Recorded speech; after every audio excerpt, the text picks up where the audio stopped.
नामाची या सहस्रवरी नावाई या अवधारी सजुनी या संसारी तारू जाहलो.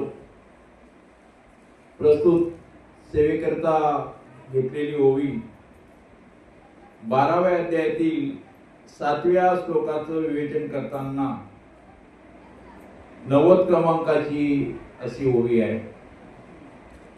आज आपल्या या सारशी गावामध्ये जगद्गुरु तुकाराम महाराजांचं हे जे जन्मोत्सव वैकुंठ गमनाचा उत्सव मोठ्या भक्तिभावाने साजरा होत आहे. आणि हे वर्ष किती जरा सांगा, 41व वर्ष आपण मोठ्या आनंदाने आजच्या या सप्ताहाची चर्चा संपूर्ण वाडे तालुक्यातच नाही, पालघर जिल्ह्यामध्ये, ठाणे जिल्ह्यामध्ये या सप्ताहाची चर्चा होत आहे. नवीन नवीन महाराष्ट्रामध्ये हरिभक्तपरायण विशाल महाराज खुलेसारखे मोठे वक्ते या ठिकाणी त्यांचा भव्य दिव्य अशा प्रकारचा कार्यक्रम होणार आहे. आणि सारशी गावाचं परम भाग्य आहे की या ठिकाणी वैकुंठवासी हरिभक्तपरायण गोविंद बाबा, गुरुवारी गोविंद बाबा यांच्या पदस्पर्शाने पुनीत झालेलं असं हे गाव आहे. या गावामध्ये मोठमोठे संत महात्मे विभूती या ठिकाणी आलेले. या मंदिराचा जीर्णोद्धार त्यावेळेस जुन्या मंदिराच्या वेळेस वैकुंठवासी गुरुवारी गोविंद बाबांच्या हस्ते हा कार्यक्रम झाला होता. आता या साधारण नवीन मंदिराला 3रं वर्ष आहे ना, नवीन मंदिर झाल्यापासून. आणि सुंदर असं गावाचं हे जे नियोजन बघून नक्कीच मन आपलं प्रसन्न होत असतं. मंदिर म्हणजे काय, तर मंदिर म्हणजे जिथे आपलं मन जे आहे ते कसं होतं, आनंदित होतं, प्रफुल्लित होतं. आणि त्या ठिकाणी जगद्गुरु तुकाराम महाराजांचं हे जे वैकुंठ गमन आहे, तुमच्या आमच्या जीवनामध्ये आपल्या वाट्याला बऱ्याचशा गोष्टी आलेल्या आहेत की किती वेळा जन्मा यावे, किती व्हावे फजित, म्हणूनही जीव भयाला.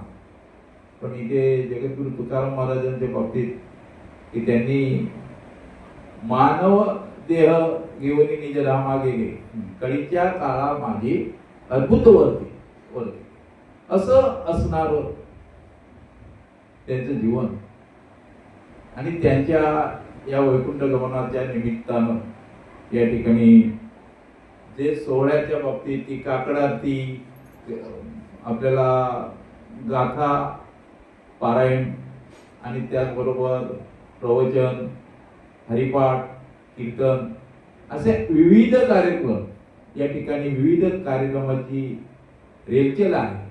आणि म्हणून सर्व भाविक भक्तांनी श्रवणाच्या मिसे बैसावे येऊन साम्राज्य भूनी सुखी नांदे. श्रवण भक्ती, द्वितीय भक्ती जी आहे, नवविधा भक्ती मधली पहिली भक्ती, आणि ती भक्ती आपल्याला या ठिकाणी करण्याकरता सगळ्यांनी यायचं आहे.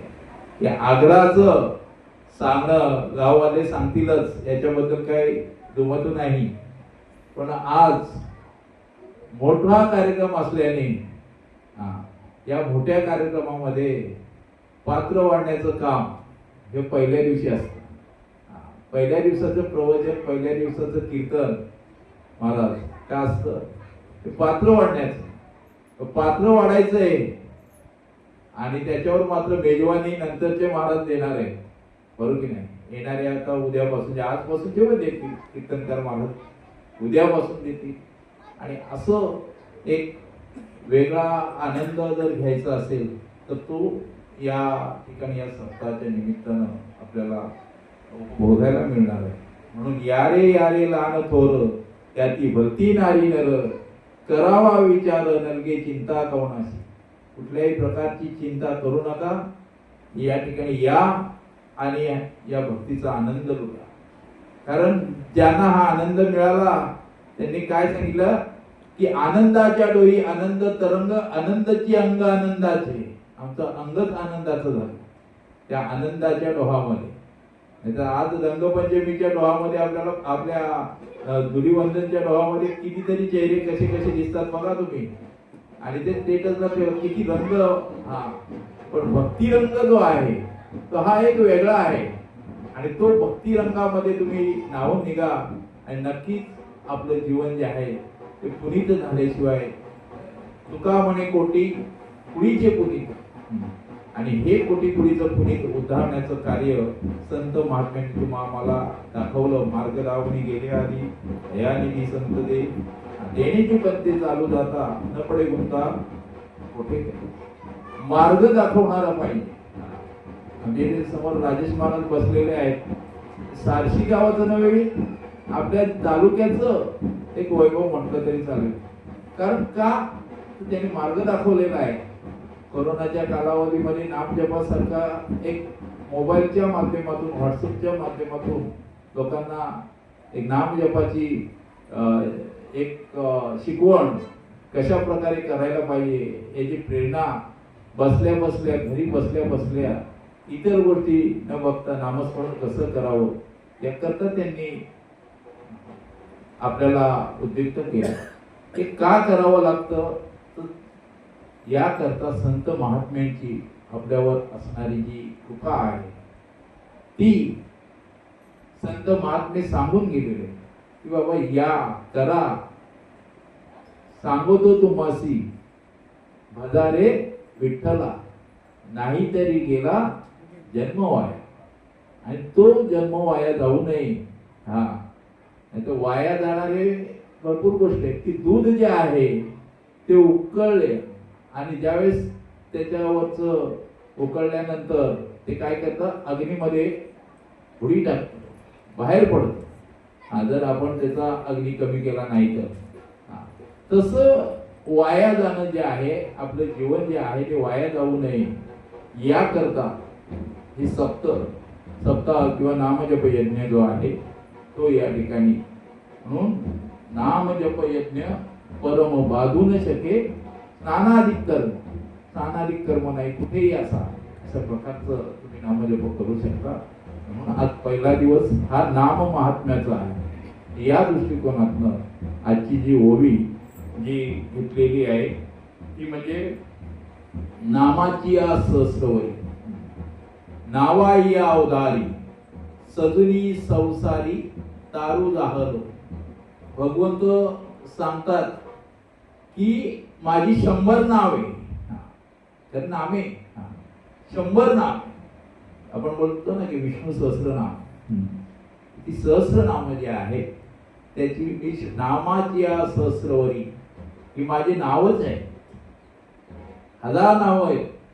1000 नाव म्हणजे 1000 नावांची एक एक नाव केली. आता नाव आपल्याला माहिती आहे होळी, आणि 1000 नावांची सहस्रवरी अशी नावं केली. नामाची या सहस्रवरी, नावाई या उधारी. तर तुम्हाला या भवसागरात गटांगळ्या खाण्याची गरज नाही. जसं सारशी ग्रामस्थांना पूर्वीच्या माहिती आहे की नदी पार केल्याशिवाय वाडा बघायला मिळत नव्हता. बरोबर आहे. वाड्याला जायचं म्हणजे नदी पार करावी लागायची, वैतरणा नदी. आता सुद्धा वैतरणा नदी आहे. त्याच्यामधनं आपल्याला जात असताना काय करायला पाहिजे, आपल्याला तारणारा कोणीतरी पाहिजे, तारक पाहिजे. आणि इथे तारक या इथे कोण कोण माणसं तरली, येत एकच लीला तरली, ते सर्व भावे मद भजले. आणि अशा प्रकारे जे सर्व भावेने एक भावाने माझं भजन पूजन ज्यांनी केलं ती माणसं तरुण गेली आणि त्यांचा उद्धार झाला. आणि म्हणून मी माझं जे नाम आहे, 3 प्रकार केलेले आहेत महाराज, बरोबर ना. नाम, नामी आणि नामधारक. नामधारकाचा कसा आपल्याला माहिती आहे. नाम जे आपल्याला जगद्गुरु तुकाराम महाराजांचं नाम घ्या किंवा विठ्ठलाचं नाम घ्या, हे नाम झालं. नामी ज्याला ते नाम जे आहे दिलेलं आहे ज्यांना, ते नामी झालं. आणि नामधारक जो तो कंठामध्ये ज्यांनी ते धारण केलं नाम, म्हणून कंठी प्रेम दाटे नैनी नीर लोटे हृदयी प्रगटे नाम रूप. आणि हे हृदयामध्ये साठवलेलं आहे त्याचं नामस्मरण कर. आणि म्हणून सदा सतत अशा प्रकारचं ज्यांनी अखंड अशा प्रकारचं जीवन जे आहे ते नामस्मरणासाठी घालवलं. फक्त 3 गोष्टीची त्यांनी सांगितलं की मला शिंक आली, जांभई आली आणि खोकला आला, त्यावेळेस माझ्याकडनं नामस्मरण होत झालं नसेल. तरी जगद्गुरु तुकाराम महाराज म्हणतात की सतत सततम चिंतयंतो मा, सतत अशा प्रकारे सदा नाम घोष करू हरी कथा. आणि सतत ज्यांच्याकडनं नामस्मरणाचं माझी मज झाली अनावर वाचा, छंद या नामाचा घेतला, अशी अनावर वाचा कुठेही जाऊ नाम बोल, नामच त्यांच्या तोंडात नाही येणार. असे जगद्गुरु तुकाराम महाराज की ज्यांनी या भूतलावर येऊन तुम्हा आम्हाला सुस्नात केलं, तुम्हा आम्हाला उपदेश केला, तुम्हा आम्हाला शिकवलं, सायास्य करुणी शिकविली. आणि असं करत असताना तुमचे आमच्यावर फार मोठे उपकार आहे की त्यांच्या ग्रंथातनं महाराज मोठे म्हणतात की बाबा गाथा वाचा माथा ठिकाणावर येईल. आपला माथा जो आहे तो ठिकाणावर येण्याकरता गाथा वाचली पाहिजे. 4,500 अभंग. तसं तर नामदेव रायांच्या याच्यामध्ये कोटी तुझं करीन कवित्व, 100 कोटी मी तुझं कवित्व करीन असं सांगितलं होतं. नामयाचा तुका. किंवा आपल्याला माहिती आहे की संत नामदेव महाराजांनी जे अभंग रचना केलेल्या आहेत त्यातला उरलेला भाग जो आहे तो जगद्गुरु तुकाराम महाराजांच्या अवतारामध्ये त्यांनी पूर्ण केला. बऱ्याच वेळेला आपण इतिहास बघितलं तर माऊली आणि संत नामदेव महाराज यांचा एकच कालखंड. नवीन समाधी अभंग माऊलींचे ते नामदेव महाराजांचेच आहे. आणि म्हणून त्यांच्या एकाच वेळी तीर्थावळी वगैरे त्यांनी केलेली. नवे संत नामदेव महाराजांनी ग्रंथ साहिबा हा शीख धर्माचा धर्मग्रंथ, त्याच्यामध्ये त्यांचं नामदेव महाराजांच्या अभंगांची रचना आज सुद्धा शीख लोक गातात. नामदेवजी की काहीतरी प्रकरण आहे मुखबाणी, अशा प्रकारचं शीख धर्माच्या ग्रंथ साहेबांमध्ये जर आपले मराठी महाराष्ट्रातल्या संतांचे अभंग जात असतील तर नक्कीच त्याची थोडी महान आहे, मोठी आहे. आणि तो जगद्गुरु तुका अवतार नामयाचा आणि संप्रदाय सगळं तेथून. आणि म्हणून माऊलीने पाया रचला, ज्ञानदेवी रचला पाया उभारले देवालया, नामादयाचा किंकर त्याने केला हा विस्तार. जनार्दन एकनाथ खांब दिला भागवत, आणि तुका झालाशे कळस आणि भजन करा सावकाश. जगद्गुरु तुकाराम महाराज हे कळस स्थानावर आहे. कारण प्रत्येक मांदियाळीमध्ये, या संत मांदियाळीमध्ये प्रत्येक संतांनी विविध रचना केली. पण छातीला हात लावून जगद्गुरु तुकाराम महाराज सांगतात, वेदांचा तो अर्थ अम्मासीच ठावा, येरांनी वावा भार माथा. बाकीच्यांनी काय करा, डोक्यावर ओझ घ्या, मात्र वेदांचा अर्थ, म्हणून वेदामध्ये जे सांगितलेलं आहे त्यांचा जो अर्थ आहे की एवढेच कशाला, जगद्गुरु तुकाराम महाराजांप्रमाणे आपल्या हरिपाठामध्ये सुद्धा माऊली महावैष्णव म्हणतात की 4 जाणं साहिशास्त्र, 18 पुराण हरिशी. 18 पुराणे सुद्धा काय करतात, हरिलाच बसतात. आणि म्हणून या सगळ्या पुराणातल्या कथा सगळ्या गाळून महत्वाचं जे आहे, मंथुनी नवनीता तैसे घे अनंता, वाया व्यर्थ कथा सांडी मार. त्याच्यातल्या वाया व्यर्थ गोष्टी सांडून द्यायच्या महाराज, बरोबर नाही.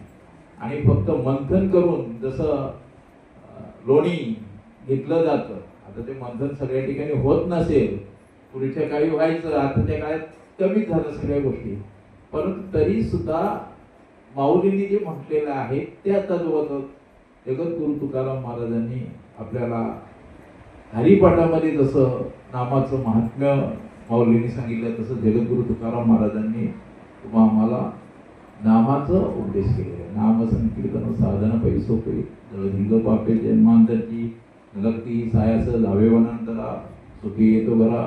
सगळे हरिपाठ आपल्याला तो सांगतो, अभंग ते सांगतात की नाम घेतल्या वाचून राहू नका. ते नाम ओठामध्ये येण्याकरता मात्र काय लागतं, जन्म जन्माची पुण्य सामुग्री लागते. तरीच नाम जीवाग्रे येईल श्रीरामाचे. किंवा म्हणतात जन्मोजन्मी आम्ही बहु पुण्य केले, जन्मोजन्मी आम्ही तेव्हा या विठ्ठले कृपा केली. जन्मांतरीची ही गाठ आहे. आणि म्हणून तसं बहुत सुकृताची जोडी, बहुत सुकृत म्हणजे तेच पुण्य, म्हणून विठ्ठल या आवड, या आवड सगळ्यांनाच निर्माण होत नाही. याकरता संत महात्मे तुम्हा आम्हाला उपदेश करत असतात. इथे या ओळीमध्ये प्रत्यक्ष भगवंतच सांगतात की मी तारू झालो, तारू या संसारूपी भवसागरामध्ये तारण्याकरता मी तारू झालो. कारण सहस्र नाम आहे, त्याच्यातले कुठल्याही एक होडी तू घे आणि त्या होडीमध्ये बस. आपल्या जिवेमध्ये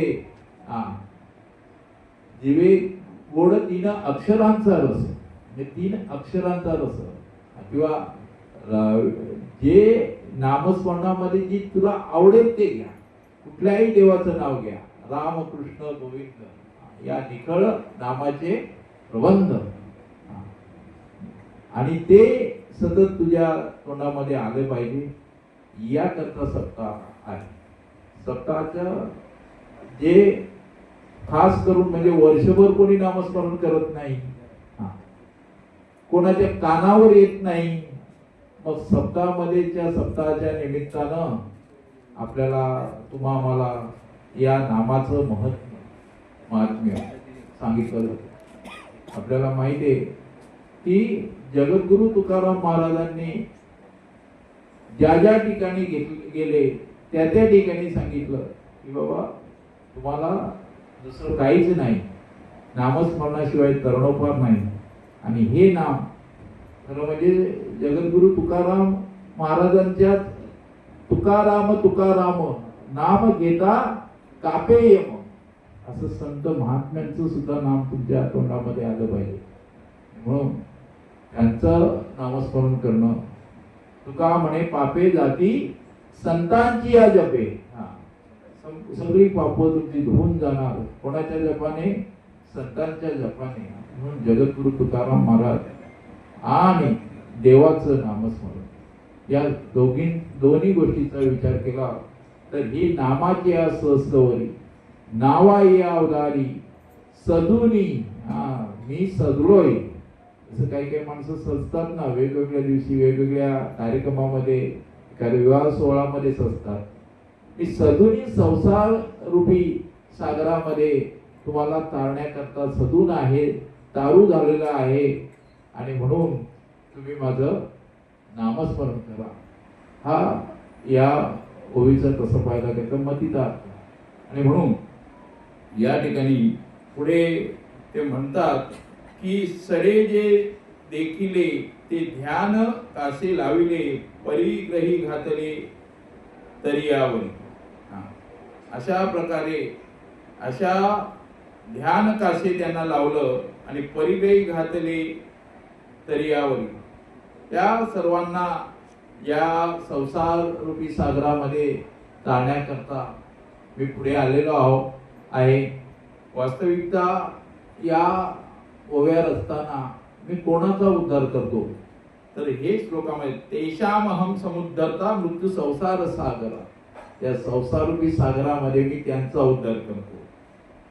आणि हे सांगत असताना म्हणतात की मी नामाच्या सहस्रवारी ही नावं सोडलेली आहेत आणि त्याच्यामध्ये तुम्हाला मी तारणार आहे.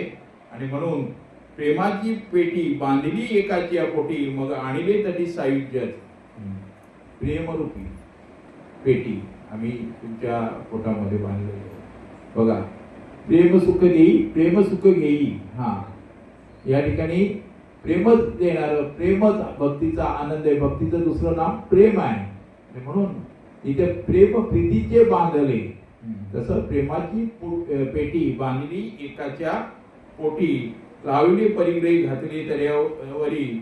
आणि म्हणून मग आणले तटी साहित्याच्या, म्हणजे साहित्य जे 4 प्रकारचे त्याच्यामध्ये साहित्याच्या आयुष्याच्या साधने सच्चिदानंद पदवी घेणे. ही सच्चिदानंद पदवी घेणे, समीपता, सलोकता आणि स्वरूपता आणि साहित्यता, या 4 काय मुक्ती आहेत. याच्यामध्ये देवाचे जवळ राहणं ही समीपता भक्ती आहे. संत नामदेव महाराज देवाचे जवळ होते तेव्हा त्यांना सद्गुरूची दीक्षा मिळाली नव्हती असं समजूया. ते जवळ होते, समीपता, जवळ होते. स्वरूपता, देव पाहावया गेलो तेथे देवकी होऊन ठेव. सलोकता, वैकुंठ भुवनी घर केले, ही सलोकता, त्याला तो लोक मिळाला. आणि सायुज्यता, आणि म्हणून या 4ही मुक्त्या तुम्हाला 4ही मुक्त्या प्राप्त होतात जेव्हा त्याचं नामस्मरण कराल तर नक्कीच मिळतील. आणि म्हणून परिभक्तीचे नावे चतुष्पादादी आगवे, वैकुंठीचे राणीवे योग्य केले. माझं जे नामस्मरण तुम्ही भक्तीच्या नावाने केलं नक्कीच त्यातून त्यांना असं उदाहरण दिलेलं आहे की 1000 वर्ष नक्र आणि आपला हत्ती गजच काय चाललं होतं, युद्ध चाललं होतं. आणि या युद्धामध्ये त्याला सोडवणार असं कोणी नव्हतं. तुका म्हणे तुला सोडविणार कोणी. सगळे आपते इष्टे सगळे सोयरे यांनी सोडून दिलं. शेवटी त्या नकराने पाय पकडल्यामुळं बाहेर काय येता येत नाही, म्हणून त्यांनी काकुळती येऊन शेवटी भगवंताचं स्मरण केलं. माणसं स्मरण कधी करतात माहितीत का, जेव्हा दुःखामध्ये असतात. अर्थ बघा, ज्यावेळेस दुःखामध्ये अति अर्थता, म्हणजे खरं म्हणजे नामस्मरण हे सदा करायला पाहिजे. परंतु काही काही वेळेस काय करतात की जेव्हा संकटात असेल तेव्हाच फक्त देवाची आठवण करणं असं असतं. तरी सुद्धा देव धावून येतो. काकुळती आला आणि मग कोणच सोडवत नाही. एक तिथलं कमळाचं फुल घेतलं आणि भगवंताच्या नावाने सोडलं. त्यावेळेस भगवंत जेवणाला बसले होते. माता म्हणते कुठे चालला, नाही म्हणे हा काही लक्ष्मी ती काही गजराज. हत्तीला सोडवायला चाललोय हे सुद्धा सांगितलं नाही. हाकेसरशी उडी, एका हाकेसरशी तो धावून आला आणि हत्तीचा त्या नकरापासून सोडवणूक केली. पशु असून सुद्धा त्या पशुची सोडवणूक केली. एवढं मोठं हे नामाचं मान. एवढं दुसरं उदाहरण आजामेळ पापराशी, परंतु आजामेळाचं सुद्धा सहजपणे अशा प्रकारचा नामाचा आजामेळाने आपल्या मुलाचं नाव नारायण ठेवलं. आणि नारायण नारायण नारायण नामे हो जीवनमुक्त. नारायणाच्या नामाने जीवनमुक्तता मिळली पाहिजे. आणि म्हणून नारायण नामे हो जीवनमुक्त. त्या पद्धतीने आजामेळाने जे एकदा नामस्मरण केलं मुलाच्या लोभाने, परंतु ते नामस्मरण इतकं हे झालं की यमदूतापेक्षा वैष्णवदूत म्हणतात की माझे गिराईक, यमदूत म्हणतात माझे गिराईक. आणि शेवटी त्यांची चोपडी ज्यांच्याकडे चित्रगुप्ताकडे असते त्यांनी बघितलं आणि बघितलं तर हो यांच्या डायरीमध्ये काय आहे इतकंच नाम सांगितलं. बँकेत गेल्यानंतर तुमच्या खात्यात किती पैसे आहेत, आता मोबाईलवरच कळतं सगळं. प्रत्यक्ष तुमच्या खात्यात किती नाम आहे हे खात्यामध्ये बघितलं पाहिजे. त्याकरता हे सप्ताह आहे.